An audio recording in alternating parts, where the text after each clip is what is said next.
I'm delighted to be joined here on the Celtic Exchange by Phile Differ, by Raymond, Mearns and by Bruce Morton. The guys are well known on the Scottish comedy and acting circuit due to their involvement in the likes of Only an Excuse, Chewing the Fat, Still Game, Perhaps C. Nesbitt and many more, to name but a few. But to get us started, I'll come to you first, Raymond. What is a Celtic Daz? I don't know, you need to ask Phile Differ, he wrote the play. That's a good question. That you reach a certain age and you end up with this certain attitude to all things football, especially Celtic. It's pretty irrational, it doesn't make sense, it's all about the past, the future will take care of itself, the present, ooh, don't know about that. And you mix all that up and you throw logic out the window, and that's you, a Celtic Daz. That's how it worked for me anyway. I don't know if I understand it though. I mean, when you wrote the play, you said to me, we met in a coffee shop, and you went, do you know what a Celtic Daz is? And I didn't know what it was. But you said it to Kevin McKenna, and he knew what you were talking about. In the same cafe at Shawlands, in the vibrant south side of Glasgow, I'd spoken to Kevin McKenna about it. I said, you know that phrase, Celtic Daz? And he laughed, because it was, at that time, it was an insult. You know, there was some of the young team on various websites was, you're nothing but a Celtic Daz. And I took offence at that. Because, you know, I'm old enough to remember things and look back. You know, I can consider I know a bit about it. So I thought that's an area that's worth exploring. And I think there's Motherwell Daz and Hibs Daz and Hearts Daz. I'm sure there's them as well, but Celtic being the team I know and love, that's where I gravitate towards. And I was chatting to Bruce as he came in. Bruce described himself as a comedy Daz. I know you used to do the podcast, the Glesga Daz. Is the Daz thing just, it can be attached to... Maybe it's an old guy thing. Yeah. I mean, the Glesga Daz project was...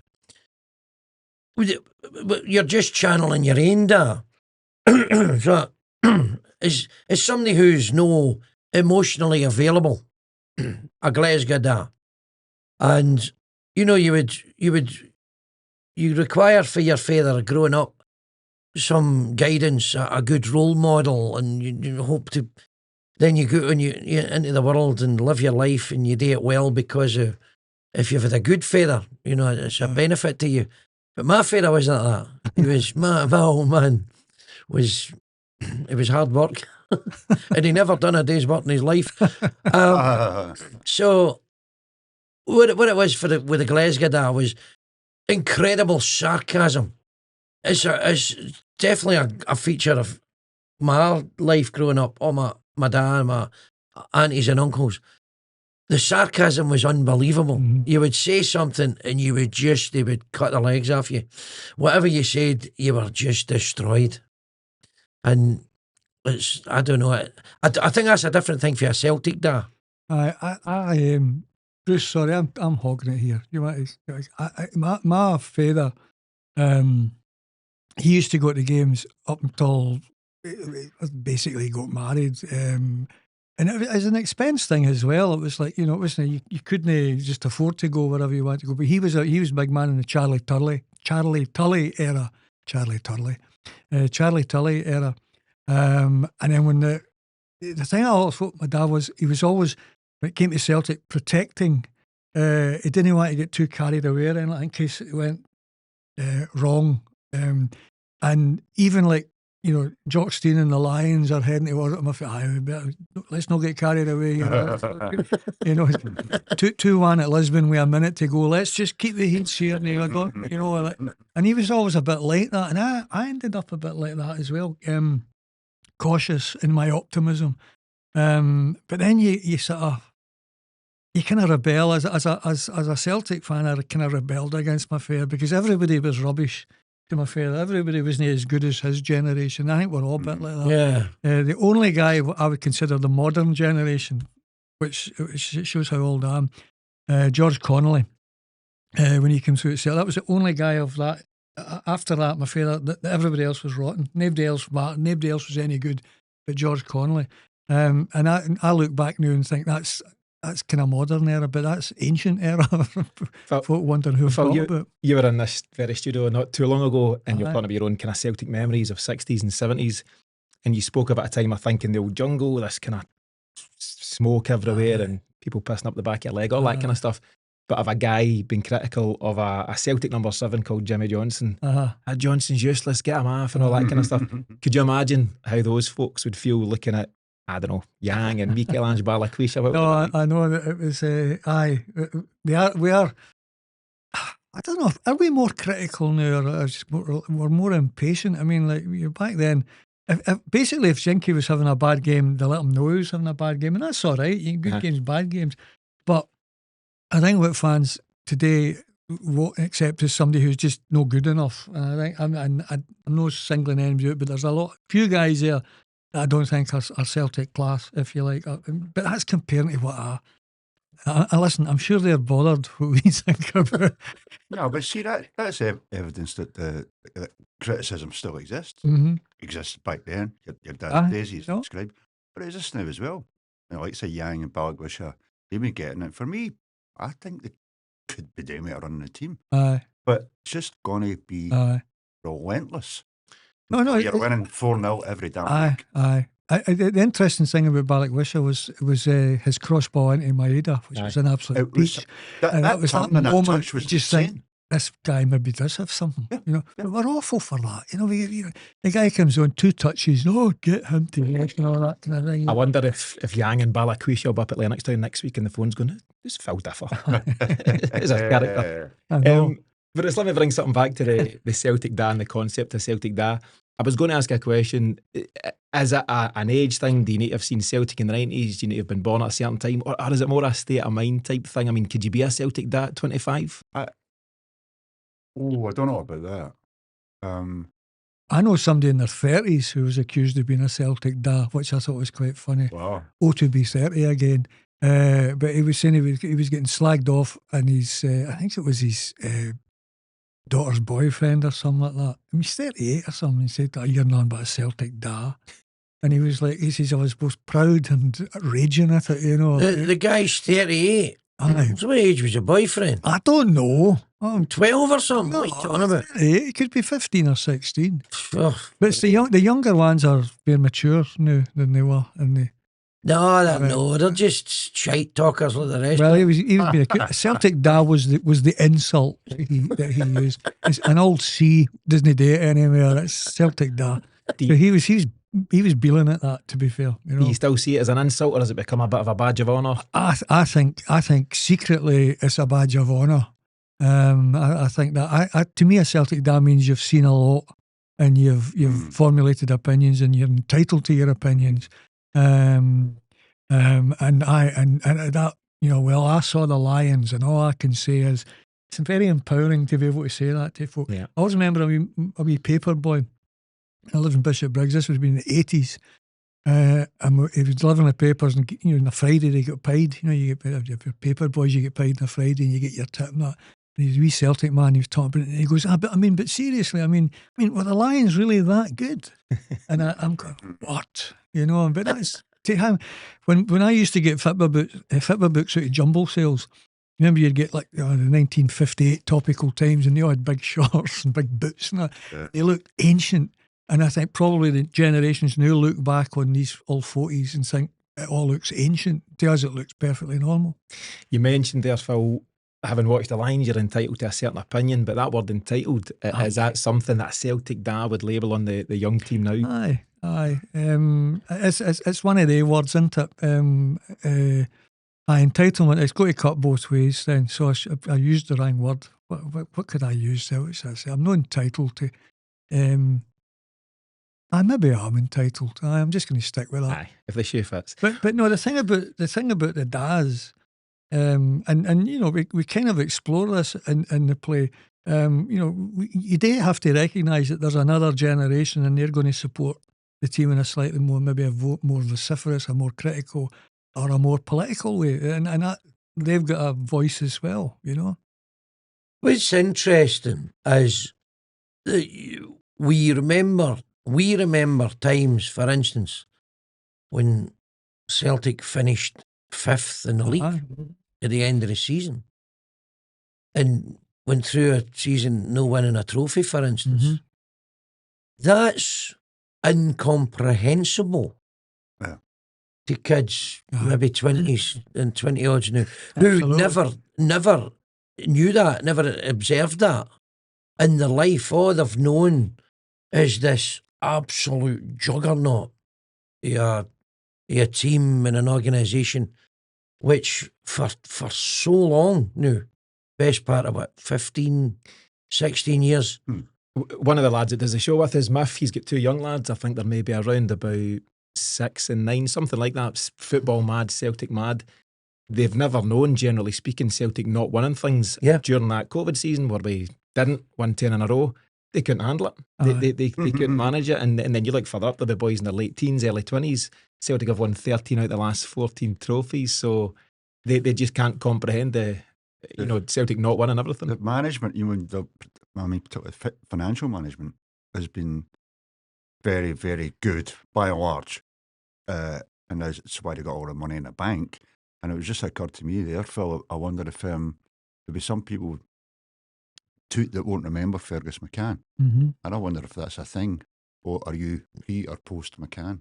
Aye. Would that delineate whether you're a dad or no? That's quite an interesting line. I always remember that, the line in the sand. No, I mean a line in the sand. I think a point. I think that at that moment when the shares issue came, I always saw it as like I won't be able to make it to every game. I'll not be in the stand or the terrace or whatever it was at that time in the transition all the time. But if I buy shares, I'm entitled to. I say that word again. I'm entitled to my opinion because I've put my money in, and me and thousands of others, and I've got my certificate. And every year you get a wee thing in, a wee check for sometimes it's £13, sometimes it's £18, and you go, yes. Is that your dividend? That's my dividend. Right. And that's so you think, that's, and I think it's an important thing that, like, at that time, a lot of people scrimped and saved to get that money together, to put that money, that investment thing, and that shouldn't be forgotten. That and no every club. Wonder who's having a dig at. Stands up to be counted. Another club's day, but that shouldn't be exploited. As an old phrase a teacher of mine used to use, if we were being a bit cheeky or a wee bit pretty, say, "Come on, lad, don't take advantage of my good nature," is what he used to say. Yeah. And I think the Celtic fans, to an extent, at the moment, advantage has been taken of a good nature, and it's going down a road that it could have been avoided. I know I'm getting a bit political now. That's all right. So let me ask about current day Celtic just now, and we'll go on to talk about the playing stuff just shortly. But this current situation, in a nutshell, we get knocked out of Europe to a team we'd never heard of, the Kazakhstan. We've not replaced guys like Kyogo and Nicholas Kuhn, but as Bruce says, there's 70 odd million in the bank. But despite that, we're winning 13 titles out of 14, and we've got protests and there's meetings with the team or the club just in the last few days. What's a Celtic Daz take on everything that's going on right now? Is it a bit storming a teacup, or are fans right to protest, or where would you be? Well, to me, it's all about forward planning, and I don't think there's evidence of that. It says that we're ahead, and we'll just stay there and we'll be fine. And we just need to push things, nudge things a wee bit. The other thing that gets me is from, again, this is a Celtic Daz thing, from all the great European nights. We talk about the great European nights, to a position where, I don't know about the boys here, but Europe, I don't expect us to do well in Europe because I don't think we've invested in it or prepared for it. Like every year, seems that we don't buy replacement players until we've qualified. This idea of speculate to accumulate. And I think Brendan Rodgers mentioned this a couple of years ago. He said, "We want to get away from that idea that we're lucky to be there and we should just accept that we're there, but we're not going to do." Last year, Bayern Munich, we were within the proverbial ball-hair of causing an upset, and then ultimately it did. But that at that moment, it just seems to have the tide's gone out and it hasn't come back in again. We should be building, and it must be. If you're on a board and you're there and it's comfy and it's cushy and all that sort of thing, it must be easy just to slip into that. And you've got to have a bit of self-awareness and say, maybe we aren't the right people. Maybe we should be looking for a different a different way, a different idea, a different attitude. It's the same way everything. You stir the pot, and I think you get the benefits. But hey, that's just me. Yeah, Raymond, there's different protests going on just now. There's silent protests, mixed opinions on that. Here's a question, just going down the nostalgic route. Are protests not what they used to be? If we look back at what the Celts for Change and those boys were doing in the 90s? Well, as a Motherwell season ticket holder, I don't know. With your Dundee United shirt on. That's because you're No, it's Wrexham. It's a Wrexham jersey. But just to digress, during rehearsals every day when we did the Daz, and Raymond used to wear a different football top every day. Right, okay. Yeah, because Everything you name it. Just to keep folk guessing. 12-year-old. I like football tops. You know what I mean? We all rocked up to a funeral. A comedy friend of yours that passed away a while ago. Me and two other guys, John Gavin and Muir, were on a motor going there. We were going up to the location. Chat in the car was, I wonder what top Raymond's going to Did you wear a black one? Did you wear a black top? No, I wore a shirt and a tie. Behave yourself. Underneath it, then. Behave yourself. I think it's interesting. Look, I see the Scottish game starved of revenue. The game in Scotland doesn't have the same money going into it as the game in England, or even the English Championship. So the English second division and the third, even the fourth division, there's more money. There's players getting paid more money than even non-league in England than there is players, for the most part, out with the Celtic and Rangers. All the other teams, nobody's getting paid any money, and that's because there's no money in the game. And I think it seems to me, just as an observation, that I can understand why people get upset about football. We're really invested in football, and we become irrational. For my wife, she's a loony at the game. We go to Fir Park and we sit in the stand, and she's quite personable, placid person, and then the game starts and she becomes a psychopath, right? Which to me is curious, right? So that's people are invested in football. We love football in Scotland, and you want to see your team doing well. And if you're a Celtic fan or a Rangers fan, one of the big clubs, you expect your team to do well. I can understand people being upset, and I can understand people, protesting. But at the same time, I can see the point of view for the club is saying, we spend 20, 30 million, the whole model becomes completely unsustainable through time, where you just, you get so much debt heaped onto the club, so much money going to, and wages, 50,000, 40,000 pound a week to go and play an away game at Dens Park. It's got to be sustainable. Mm-hmm. We've seen what happened when clubs spend too much; they end up bankrupt. We've seen that, and I think people have to kind of bear that in mind.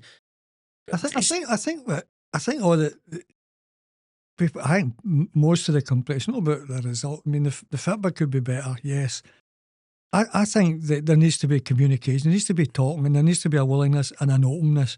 And as long as you're talking, then there's a chance things will develop.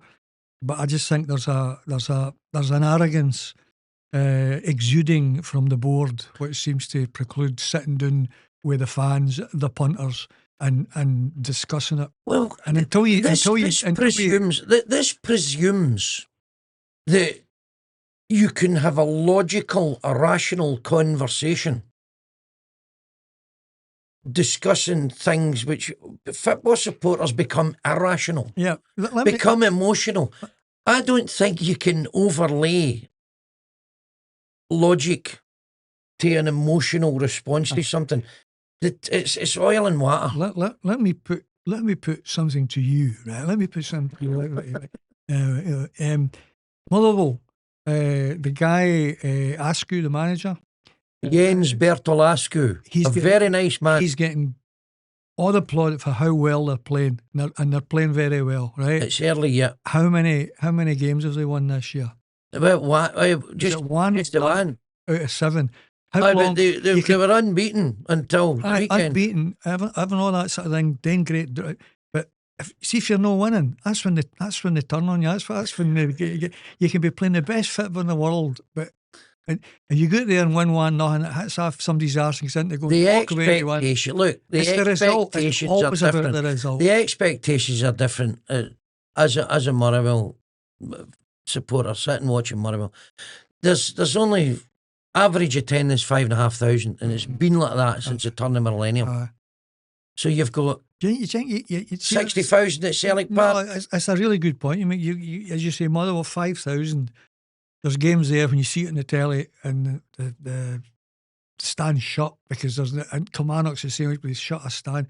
We're never going to get back to the days of 15,000, 20,000 for, and you know why? Because you just can't rock up and buy a ticket. Well, you've got to tell them the circumference of your arsehole and everything. You've got to give them. You've got to give them all your personal information. It's bullshit. I'm in a witness protection programme. Right, I don't want to give my personal details. No, I think there's a point. You see, just walking up, you walk up, my uncle would come and say, fancy going to the game at 2 o'clock or something. And we'd get. You see, I'm a fit podder. I'm a fit podder. I want to go back to the old days. Park the car, run about because there was all these, it's all Soho Street and all these bits, and then walk up and pay your ticket and get in. Maybe you get left at hour and all that. There was a spontaneity, but as you say now, you get 4 weeks in advance. I know, you got to plan it. I quite fancy that. Book a ticket and all that sort of thing.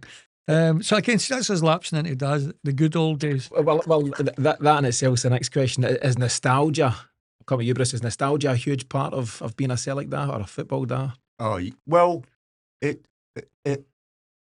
infuses it because it's like you have got a couple of old duffers here, and while they're 80% of the time bitching about the club and matters football, you also know that these guys miss things like spangles and Parma violets and that a curly wordway used to be the size of a canoe and everything was better. The telly was much better. You more coming wise, you wouldn't know who I'm talking about.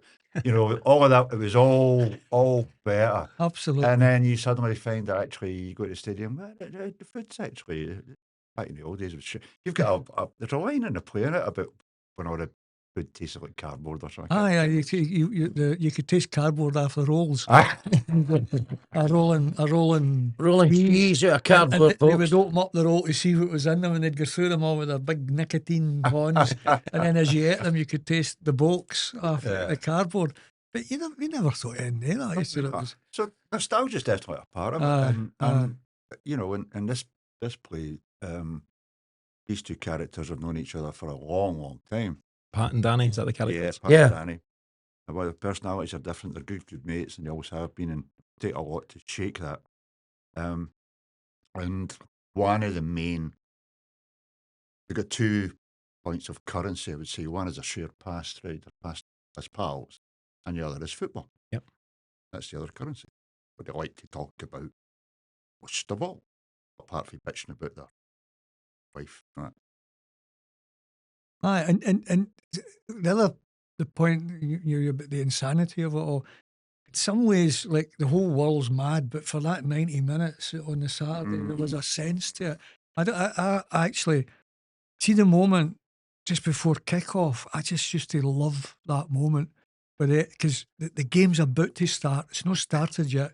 You've got nothing to moan about. You pass it like, for FC, get the ball up. And everyone, and just that moment and that expectation when, whether they're singing You'll Never Walk Alone or no, it's just that wonderful communion with a small C. And then they kick off, and that's it. The next 90 minutes is all that matters is that game. Yeah. And I mean, I used to hate half time. I just keep going. Why do we want to stop this? They shout, next goal's the winner. No, that crying. Just I think the way the game's played now, but I think these things all come in cycles. This eye-bleeding football. You're watching this U-shape passing the ball sideways of defence. Slowly. And there's no creativity anymore. You used to watch players taking players on, beating a guy with a body speed. He'd beat another player. It's sort of sideways passing, and you go, do you know, it's not that. This isn't good for them. It's just If you go back a few years ago, and only a couple of years, remember Big Azure that used to play for Celtic? Chris Ayer, yeah. Take a couple of steps, and then see if you saw a gap, he just used to go through it like a train. And then, see, remember goal up at Aberdeen? He just burst right through, and I mean, and he near burst the net, a big lad, he put his laces right through it, and he's just, you know, a back four central defender looking up, spotting a gap and taking it. Whereas the thing now is pass, diagonal ball, back it comes, repeat, runs. And as the game goes on, it gets slower and slower and slower. That's the bit that... There is a thing that people in football generally come to watch strikers and wingers and all the expensive guys, but yet you go to a game and your centre-half spend more time in the ball than anybody. And I say that as someone who's fond of Carter Vickers and Liam Scales done a good job for Celtic, but you don't want them on the ball. No, most of the game. The only, when it used to be guys at the back like Beckenbauer and Ruud Krol and all these guys who were football players, you know, and could ping the ball and do all these things and run through and end up playing striker if you wanted them. There's a limitation to them. That's not a dig at the players themselves. That they're sent out there. This is what I want you to do, and they do it rigidly. And on that, then, so the players themselves are a lot safer, a lot more robotic. But do you think we lack personalities in the game now? Is that something that's just drifted out? To be honest, Celtic, look at the current Celtic team. I wouldn't even know what their personalities are. Yeah, the interviews are very safe, aren't they? Aye, they're all very. It's, you know, that's common. That's common. One of the reasons that it's so dull is you've got people who are, by and large, not all that articulate, right? And also trained by their media staff at the club how to answer questions, and that's why you get this litany of hopefully, obviously, keep going one game at a time. And it's nothing. Everybody knew. Really dull questions. And what they're is the terrified. point? Terrified of saying something they're terrified of offending anybody. Do you know who I admire? Do you know who I like? Sorry, I interrupted you there. Yeah, it's quite. I think it was way back in the days, and it was Gascoigne, right? And he would, yep, and it cut to Gary Lineker. He's a one-off. Can we get more one-offs, please? Two-offs. Who was it I was listening to recently? I can't remember.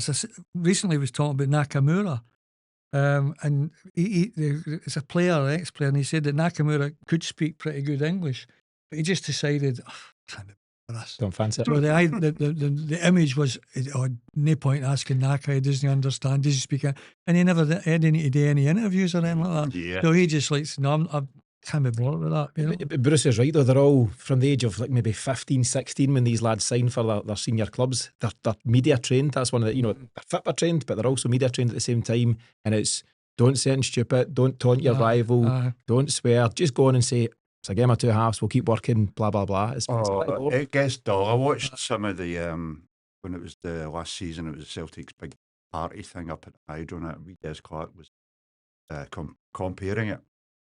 So you got a medal for this player, a prize for this one will come up and down. And it was the same fucking four question at a time. So what does this say about the character of this team? How does this feel?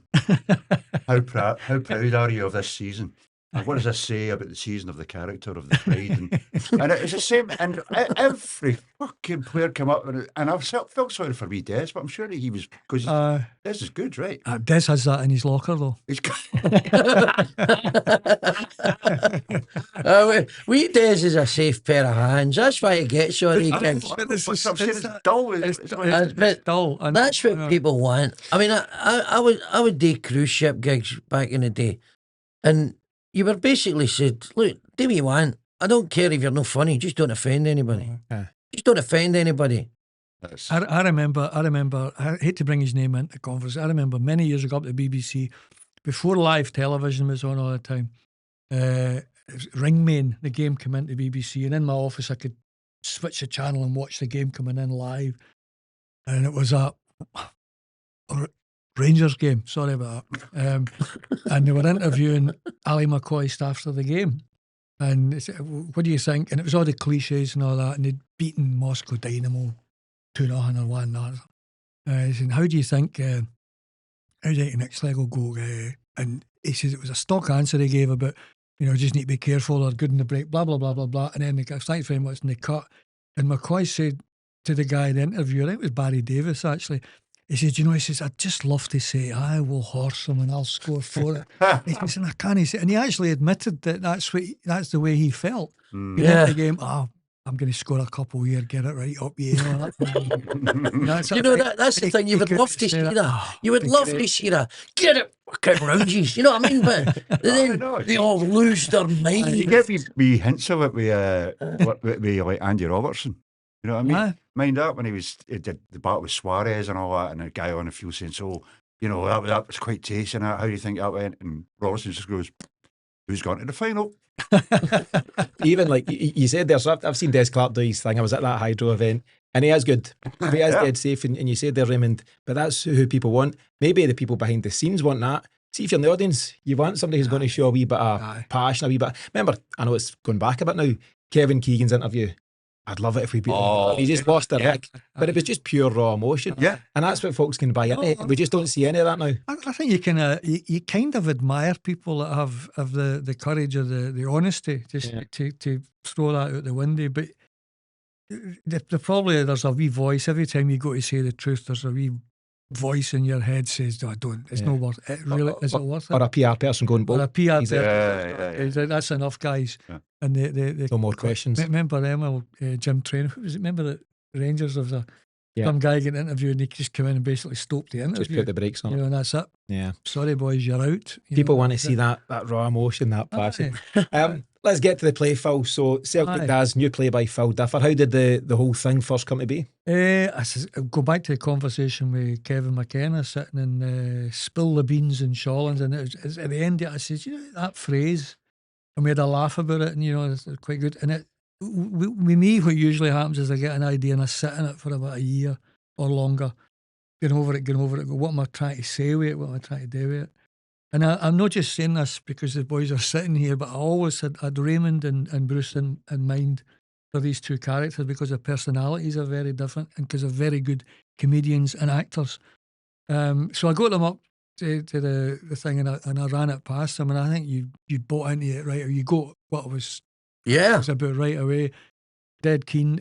Went to the comedy festival, the Glasgow Comedy Festival. You interested? Absolutely. We 2 weeks of rehearsal, and then we played More, and it was a sellout, and it was mental, and every all the laughs in the right place. We really got a massive kick out of it. It was thought, right, there's life beyond the one-off. So that it sort of built it for then. It's just I think it was just giving a voice to the lost generation, making us sound like Vikings or something like that. But it's not just about football. It's not just built around obviously Celtic. It's about friendship, and it's about getting older, and it's about kind of when you get older. It's obviously you're going to say I'm a lot older than you. No, but we're all getting on a bit, right? And see when you're 25 and you're going, how much super lagger can I get in this taxi, right? And you're getting mad with it and all that. Right? You're immortal, right? You're invincible. And then you get into your 50s and into your 60s and you go, things start to go wrong, and you realise you should have done more things your body would have thanked you for. But then you go, what sort of life have you had? And it's a bit like this.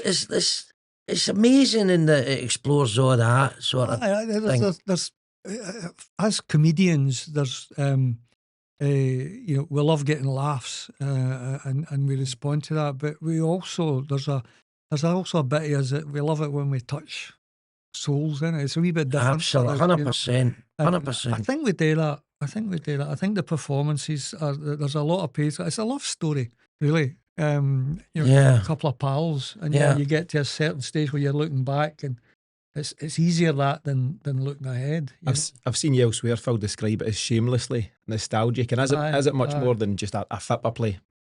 I think it is. I think it's about shifting values and where am I in my life?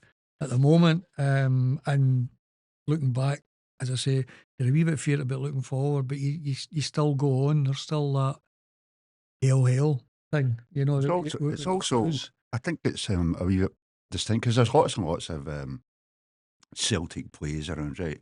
A couple of pals of mine were in one of the Pavilion musical. Celtic Story. Yeah, Celtic Story. Yeah, and I took part in the Lions of Lisbon years ago with Accordion or whatever. But with no disrespect to the shows, right? They're there for the supporters to come and have a right old time. And often it's a big sing-along, right?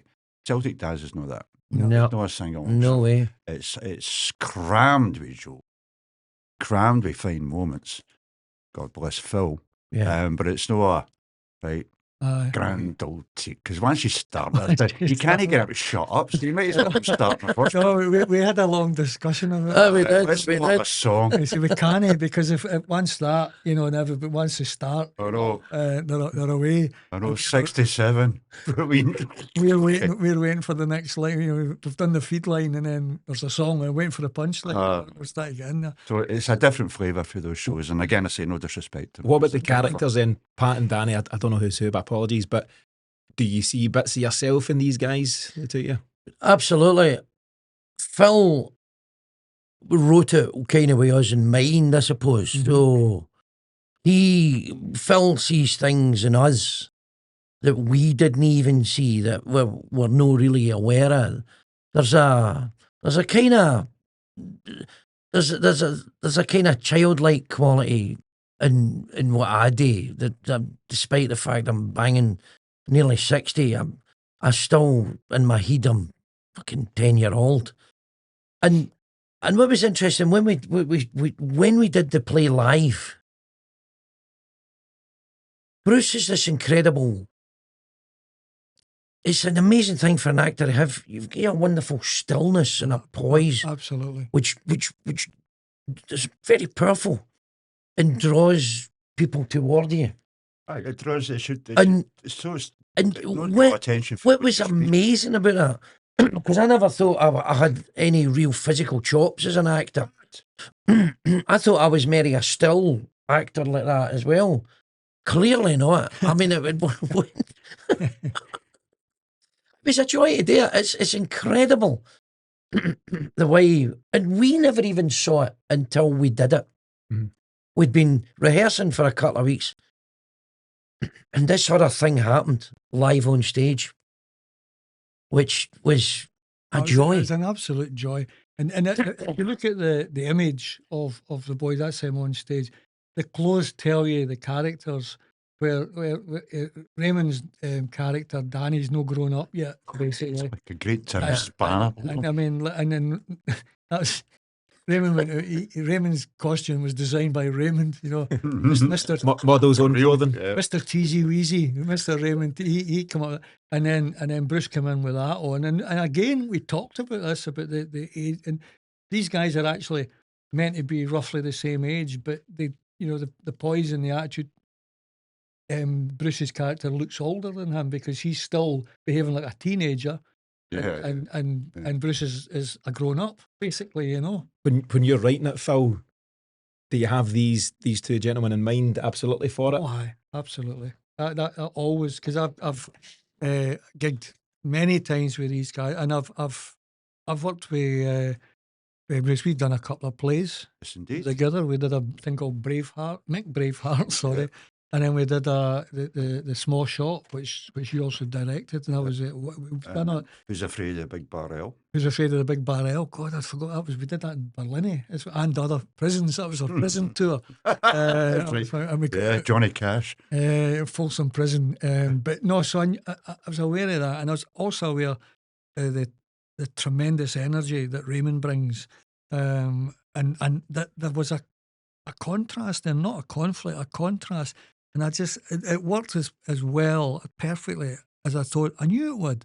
Again, as I said earlier, when I get an idea, I usually spend months going over it, so that when we come to do the thing, I've answered all the questions in my head normally.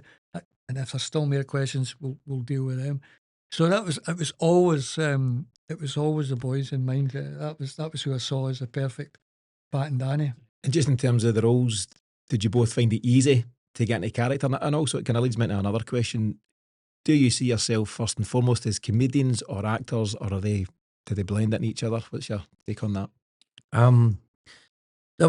For me, there was no acting required. I think Phil he's written it clearly with us in mind. So for me, it was just, I don't think, me on stage is indistinguishable in this play, really, for me in real life. I didn't find it difficult in that way.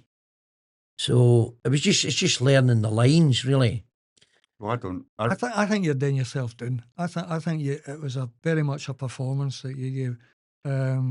You called on the same energy source that you have for that thing, but there was subtleties to Danny that I appreciated. I'm sitting watching you doing it. Well, it's done instinctively. I don't think there's anything deliberate. It's the instincts, the comedy instincts. The two of you have got absolutely impeccably brilliant comedy instincts. Timing, everything. Oh, timing. All that, yeah. Absolutely perfection. But I thought there was a wee, when you're on stage doing your stand-up, you don't, pathos is not something that I would describe when you're doing stand-up comedy. No. But you played it beautifully, subtly, and that all helped. That's all there. No, I think you did yourself doing. I thought both of you were excellent. And what I wanted. I mean, and I got to sit out front and watch it. So I had to watch I was doing the cues as well and all that. I was working that night. But it's really interesting when you start to get caught up in the thing and you've got to say, because if I get the lighting cue or the sound cue and you're looking at us, you're giving me that look, Raymond, like the one you get to hecklers, things like that. No, it's anyway, sorry. Bruce, do you find that your different personalities is what makes it work? I don't know about that. I couldn't speak to that. But I've known Raymond and loved him for many, many years. And any time I had to be on the same bill doing some gig somewhere, it's always a delight. Listen to this man just blabbering whatever shite he's on about in that particular moment in time. But I don't know about different. Well, Raymond's got much more energy than I've got. Put it that way, right? And I mean that in a very good. But I felt you kind of hinted a moment ago that it was only when we got up there to do it on the stage that you could really feel it.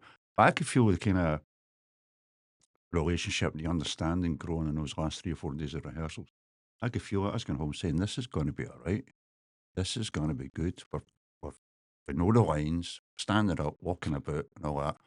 He's doing fantastic. Phil seems happy, although he's forever meticulous, this man, right? Even an hour before, I'll just change a wee line here. I'm just going to see if you used to say this, but don't say that. Oh, Christ, there's only 20 minutes to go. Phil. Yeah. Right, forever on. It was a great bit.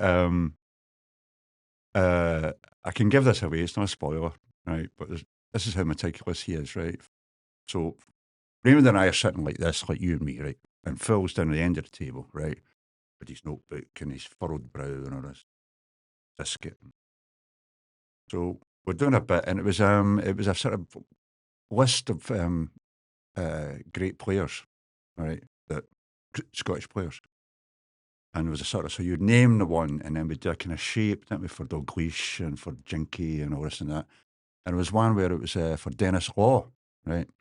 And the idea was to put your hand up in that Dennis Law signature celebration, right? And then the line goes something like "Rest in peace," and then you cross yourself, right? So he's looking at it and he's going, "There's something not working about this here." I said, "What's the matter? Have we got the lines right? Read them again, right?" And he's going, "I still just no. Try it again. So we try it again. We the man, rest in peace." Not, says Phil, and then he goes, "Bruce, I know what it is. You're crossing yourself with your left hand." It's like, well, all right, with Proddy in the room, I forgot. would- But that's the attention to detail. I wouldn't have said Christmas. I said bless yourself. Bless yourself. That's always a giveaway. That. Oh, no, okay. No, I remember. Yeah, I was kind of worried about that. You were doing it with the wrong hand. I'm going, Well, I've got a busted shoulder, man. yeah, I know. He didn't at that time. But once you're Catholic, always a I Catholic. know. And these are the tricks that you don't forget. You've mentioned there, Bruce, you're not trying to give away too many spoilers, but I do believe, again, just from watching something you've done previously about the show, that there is a real plot twist near the end. Can you lean into that? Or No, you need to come and see it. No, you need to come and see it. Sam Cowan gave us a great quote. He says, "We an even better twist at the end than The Sixth Sense." All right, cool. And that's on the poster, which we got made up. Couldn't hint at it. okay, What was it at that moment? Again, you discovering stuff in that moment when we did it live. When it reveals itself, unbelievable. I punched the air. I was so delighted. It was like scoring a goal. We'd done it. We had fucking Nailed it. It was honestly when it happened. I was done. The techie guy was there, and I had my fist. Yes. Like a late winner. And it was the energy in the room. And then boom. Don't say any of it. It's great. Okay. You should come and see It's a belter. Celtic Daz. Just as a process, just very quickly, and we'll talk about where and when folks can see it. How does it work? Does Phil send you lads a script, and you get to that point in the script and you go, wow, this is a moment? Like, how does that reveal itself to you? Well, it's a combination of things. So a script is just a script, and we read the lines and the intentions in the lines. We bring some of the characters on the page, and we bring the rest to it. And you're reading it and sitting in a room like this with a script. You're just reading the lines and the intention is there. But there's nobody. If it tree falls in the forest, there's nobody there. Does it really make a noise? Well, no, because it landed on pillars, right?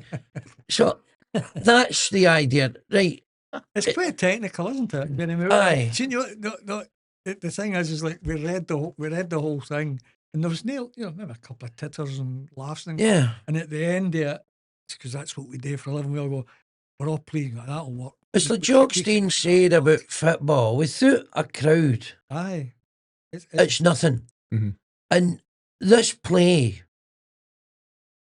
when the audience come in and we execute the play, and that's when the magic happens. Absolutely. Yeah, so it's one thing reading it in a script, but when you guys do your thing and the crowd are there, that's when it comes to life. Totally different. Yeah. Aye. So Phil, you mentioned you done the Or and More back, would have been March time, Comedy Fest. Yes. Aye. Yeah. And you've got a few nights coming up now, so do you want to tell us, Raymond, where and when folks? 31st of October, we're in Lantern House, Cumbernauld Theatre. Now, I think there's only about 20 odd tickets left for that, so that'll sell out. We're also in the Webster Theatre Stand Comedy Club on Monday, the 17th of November, and that's selling very, very well as well. But we're also in the Beacon Theatre in Greenock on Sunday, the 16th of November, and we're about halfway there. Right, okay. Ticket sales are a bit more sluggish at Greenock, but I'm confident we'll get a good audience in. I think the Greenockians are just kind of laid back, cool sort of types, and they're just they're waiting. There's no as big a rush for them to buy their tickets, but I think they'll be there because I think Greenock is a big, as they call it, a big Tim tune, and they'll want to come and see it. And honest to God, you will enjoy it. You'll enjoy these guys. There's a lot of laughs in it and a lot of things you'll recognise. It's that odd thing, you maybe caught it on the stage, I certainly caught it from the back. Some of the lines we were and guys were looking at each other and nodding, that kind of going, aye. Yeah, with that. That's right. That's us, you know. And I thought that was a lovely thing as well. No, so Cumbernauld and Glasgow. I think they'll sell out. Greenock, come on, you don't want Cumbernauld and Glasgow. No, but the Greenock folk are that's what you're alluding to earlier on. You know, these are proper Celtic Daz. Oh, aye. Because they were used to going to the theatre and you just walk up and you buy a ticket and you go in. You go. You don't need to book it online 4 weeks ahead. No, so that's exactly. the mentality. That's a good observation. We'll see if we can push this to our Inverclyde correspondence. Luke McCown, he's a Greenock boy, isn't he? We'll see if he can do something to give it a nudge. But 31st October, Lantern House, Cumbernauld. Sunday, 16th November, Beacon Centre in Greenock, Beacon Theatre in Greenock. Yeah. Monday, 17th November. Have the stand taken over Webster's? Is that the thing? Aye, in the Great Western Road. So the stand have moved. They're now doing their thing for the Websters. CelticDaz.com website for Aye, www.celticdaz.com. So I bought the domain and everything. I've been busy because we did have an impresario to do the promotion for us, but he couldn't come to work on it because he got a wee health issue he's got to deal with first. So he says, I can't do anything on this until at least October, November, by which time we're into next Easter. Yeah. So I went and took the bull by the horns and made a right arse of it. And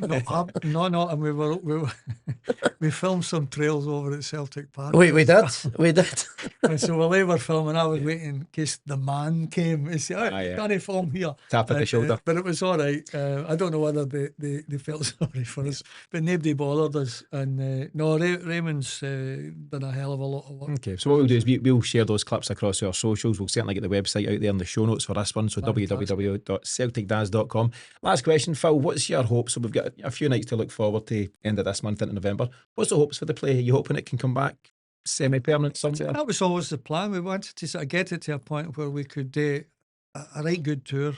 You know, it might be in this time next year. You know, it's all right then we drips and drabs, but I'd love to get a good 3 or 4 week run. I do think it would travel. I think it would, you could go Scotland with it. And I'd like it to be something that we can always revisit. Because as we get older, we'll become even more Celtic Daz, and it might be even more. Take it to another level. You know, I'd like, this is the beginning. We're just beginning something. Brilliant. And it goes without saying, very best of luck. Raymond, Bruce, I'll come to you lads just for your final thoughts on the mindset of a Celtic Daz or anything else you want to throw in. I don't know if I kind of analyse it as there's a line in the play when you're struggling in the present and worried about the future. That's an interesting line in the play. It's about, to me, it's about aging, and the vehicle is these two Celtic Daz that are always looking back into the past and how things were always better. And I think people are like that. You know, they get to a place in their life and yet their life didn't turn out the way they expected or they hoped, and the wife's left you and your friends don't talk to you anymore and you've not got any money. You know what I mean? It's just about two guys. It's about a bromance, these two guys, and they're just, this is what their life is. Steady on that. A bromance. No, it is. It is. I tell you what, what's it's that? Friendship. What is the play? Do not go quietly into the night. What is that? But you know the line, right? They used it in 300 as well. And they nicked it in that film with Gerard Butler.